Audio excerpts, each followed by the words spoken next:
Allora, Presidente, torniamo un po' su questo discorso.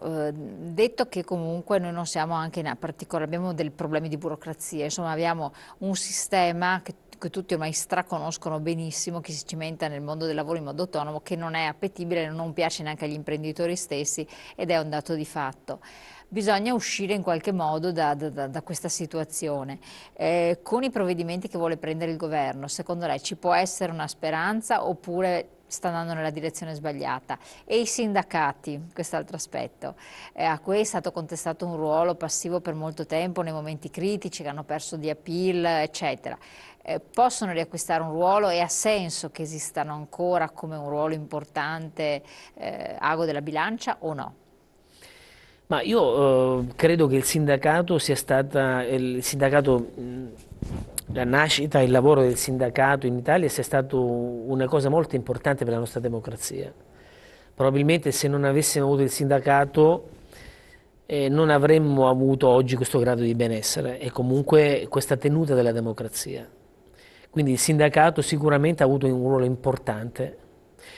E nel tempo, purtroppo, diciamo, ha perso forse di vista gli interessi collettivi dei lavoratori, magari dedicandosi più a interessi specifici di parte.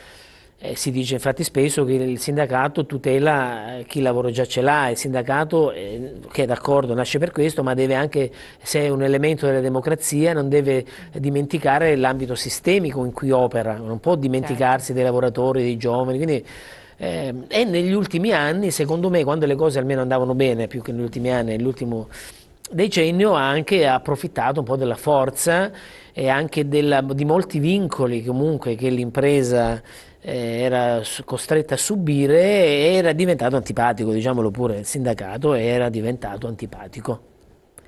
Antipatico addirittura anche ai stessi lavoratori Sì, sì, beh, ma perché questo molti infatti. lavoratori non capiscono perché, ma se io vado bene, io lavoro, io posso avere un contratto, un accordo con l'imprenditore, guadagno di più perché sono bravo e quant'altro, perché devo sottostare alle regole del contratto nazionale? Quindi diciamo che poi è diventato anche antipatico. Nell'ultimo periodo credo che comunque le cose, per forza di cose, siano cambiate e questo governo credo che stia dando il colpo di grazia nel senso di indirizzare il sindacato verso un certo tipo un certo tipo di confronto non ideologico, ma che si basi su cose concrete che chiedono che il lavoratore chiede.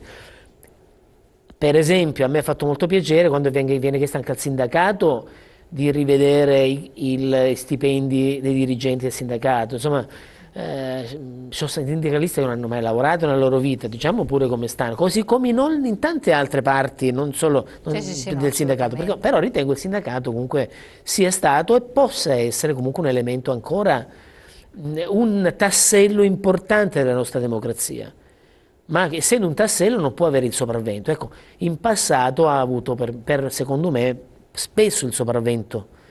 Bastava pensare a tutte le garanzie che venivano date a quei Sì, sì, lavoratori ma è che verissimo. veramente erano dei lavativi, diciamolo pure, che venivano sempre tutelati. Insomma, questo non fa bene, non fa bene neanche all'impresa, ma non fa bene neanche ai Ha fatto lavoratori male e al agli altri sistema, lavoratori esatto, che che hanno fatto male al sistema quindi io lavoro. ritengo che il sindacato avrà debba avere una importanza.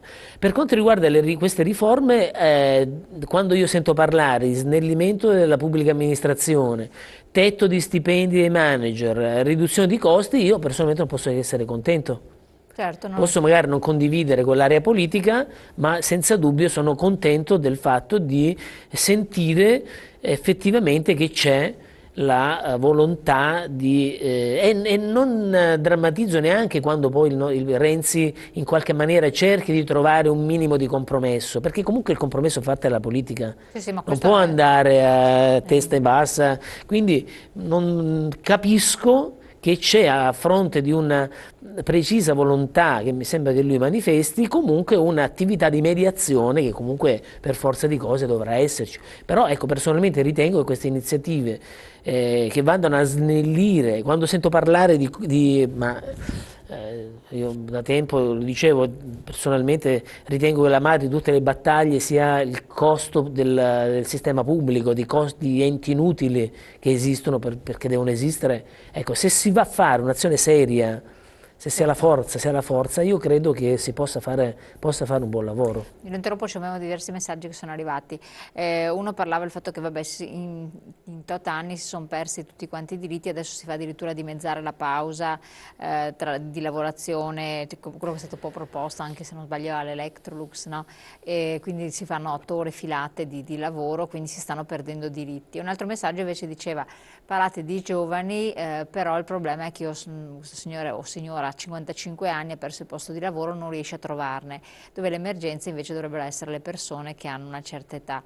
Ed effettivamente, questo è un altro messaggio ancora, che bisogna rivolgersi a un'agenzia interinale per lavorare a rate, è una tristezza. Operai usati come Kleenex, usa e getta, non si può vivere in forse. E allora vediamo un po' di rispondere, partiamo da questo e poi anche agli Guarda, altri. è chiaro che io sono un padre di famiglia e quando torno a casa guardo i miei figli e cerco di garantirgli il pezzo di pane, il futuro a questi miei figli. E se mi dicessero preferisci avere la certezza che le cose che di fare, di avere il posto di lavoro per sempre e garantendo o di non avere questa certezza, è evidente che io, per senso di responsabilità, per amor proprio, direi scegliere la prima soluzione. Però se io chiedo a un'impresa, tu, questa impresa sei sul mercato, vuoi restare per sempre o vuoi restare solo per 2 anni? Oppure corri il rischio di esserci per 2 anni. L'impresa cosa mi dice? Mi dice vorrei starci per sempre. Quindi purtroppo il discorso vale anche per l'impresa, non vale per il lavoratore. No, Se l'impresa non c'è neanche il posto di lavoro. no, però si cerca una cosa. È vero che serve più flessibilità nel lavoro, ma allora bisognerebbe che le banche cambiassero mentalità per il credito ai privati. Giulio da Verona. Quindi questo è un altro elemento in più. Le banche prendono dall'Europa soldi all'1% di tasso e lo danno alle imprese Sì. o ai cittadini che vogliono o 6, 7, 8, 9 o addirittura, cosa che se uno va a prendere i bilanci delle banche, li investono in titoli di Stato, non li prendono questi soldi dall'Europa, li investono nelle attività produttive. Questa è una cosa su cui bisognerebbe veramente anche intervenire, quindi è giustamente questo. Anche questo, non mi ricordo qual era l'altra di prima. No, l'altra domanda era quella del discorso dei giovani, perché anche questo c'è questo Garanzia Giovani di cui adesso andiamo a parlare, punta sul far entrare le persone fino a una certa età, però effettivamente forza attiva lavorativa che difficilmente poi potrà prendere, avendo una famiglia come diceva lei, la valigia e andare all'estero, sono i 50 anni che magari hanno competenze acquisite e per loro invece non si parla mai di niente, si parla sempre quasi a livello fosse un politico. Sì, cioè quasi come fosse una rassegnazione sul fatto che è così. Esatto. Ecco, allora dividiamo le cose. Una cosa è il discorso Garanzia Giovani. Con una riforma pensionistica della Fornero che sì, che è assolutamente cioè, come dire, io ti destino a non beccare un soldo per tutta la vita. Assolutamente d'accordo, è stata una cosa devastante. Ma ecco, il discorso dei giovani, intanto il discorso Garanzia Giovani, che appunto dal 1° maggio è stata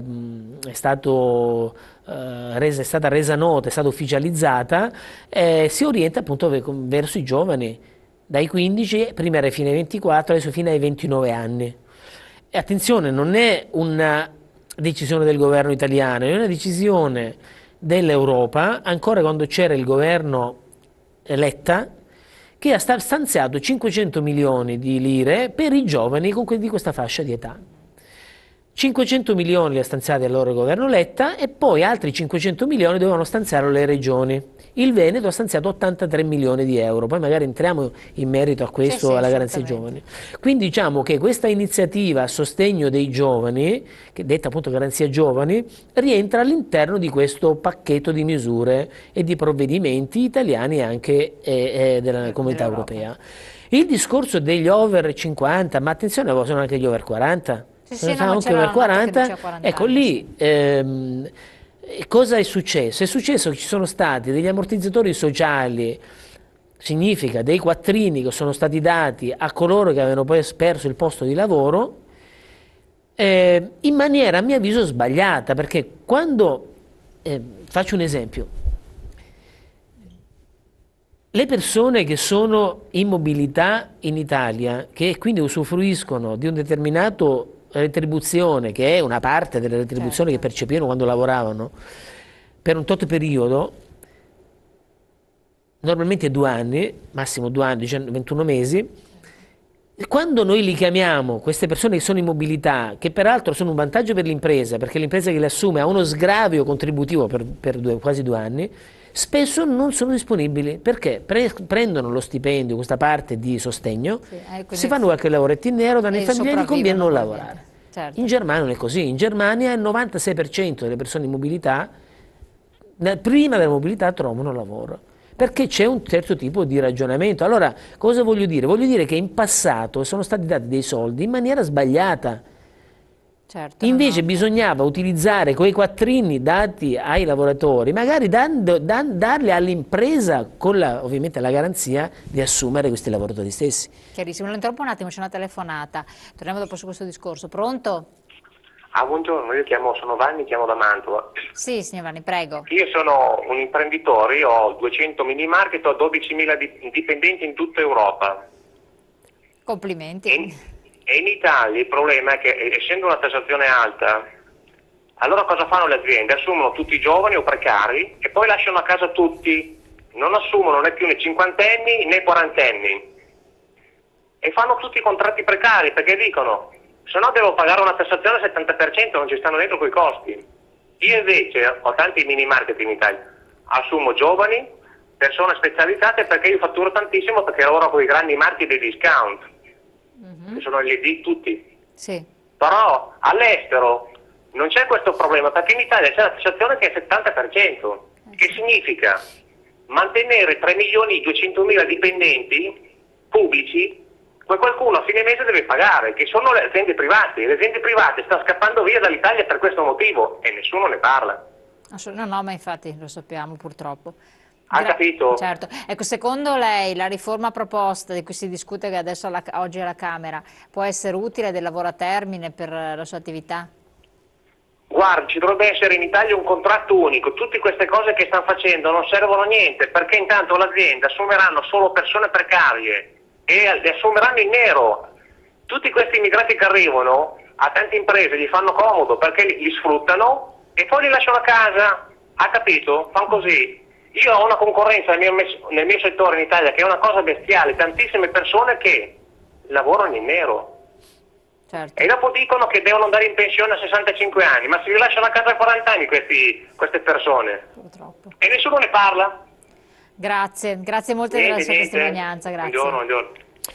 Sì, ma è proprio così, perché cioè, gli elementi, già gli strumenti di flessibilità già ci sono, hanno inserito ulteriori elementi di flessibilità che diventano in effetti precarietà. Certo, ecco, c'è un aspetto però, aggiungo, psicologico anche, che riguarda la scelta dell'imprenditore nell'assumere persone con queste, come diceva adesso la persona che ha telefonato. Mentre un tempo l'imprenditore ragionava a medio-lungo termine per quanto riguarda la propria attività, cosa faceva? Prendeva delle persone e sperava che queste persone potessero nel tempo acquisire tutto quel know-how per garantirgli la crescita della propria impresa attraverso quindi proprio questa attività. Certo. Oggi l'imprenditore non ha la certezza che tra 1 anno o 2 anni esiste, per cui cosa fa? Prende, come diceva il telespettatore, contratti, sfrutta quello che deve fare al meglio, cerca di fare al meglio quello che deve fare, ma non con una prospettiva, proprio perché la prospettiva non ce l'ha neanche lui. No, ma infatti. Purtroppo è questo il punto. Allora il discorso è un attimo sistemico, è un discorso, anche il discorso di tassazione diverso. Beh sì, tassazione abbiamo già detto prima, non sono, le aziende vanno all'estero perché ovviamente la tassazione, quando io ho aziende che all'estero pagano 1/5 della tassazione del lavoratore, quindi noi dobbiamo scordarci, purtroppo o per fortuna non lo so, forse purtroppo in questo momento perché ci sarebbe bisogno anche di lavorare anche di lavoro manuale, le imprese che producono all'estero, perché producono, fanno fatica a portare qui tengono magari il know-how, la testa, e anzi la stiamo perdendo perché basta vedere i grossi marchi che stanno venendo acquisiti, quindi stiamo impoverendo, ma l'impoverimento non è nei confronti della produzione, è nei confronti del know-how che viene carpito da marchi esteri, stranieri, questo è un po' a mio avviso il dramma. E poi anche l'altro discorso che hai accennato, adesso andiamo subito in pubblicità, poi magari l'affrontiamo, che esiste e comunque il discorso del lavoro nero è una realtà purtroppo un dato di fatto. Lei diceva per arrotondare, poi se c'è un surplus di manovalanza di persone che vengono disperate, è ovvio che possono rischiare di essere sfruttate anche per questo. Ci sono lavoratori in nero, ci sono anche imprese comunque quando possono. Certo. Diciamo, cercano anche insomma, diciamo, bisognerebbe tutti quanti che facessimo la nostra parte. Vabbè, assolutamente. Perché se noi additiamo sempre gli altri, perché molte imprese basta andare dall'idraulico, non per demoralizzare gli idraulici, per amor del cielo, no? Ma ci sono tante attività dove quando uno può, l'imprenditore anche non ti rilascia la fattura, non ti rilascia, quindi purtroppo anche questo è un dato di fatto. Assolutamente, no. Allora, andiamo subito in pubblicità, poi ritorniamo con questi discorsi, completiamo il discorso dei giovani che è importante e poi vediamo anche le reti d'impresa.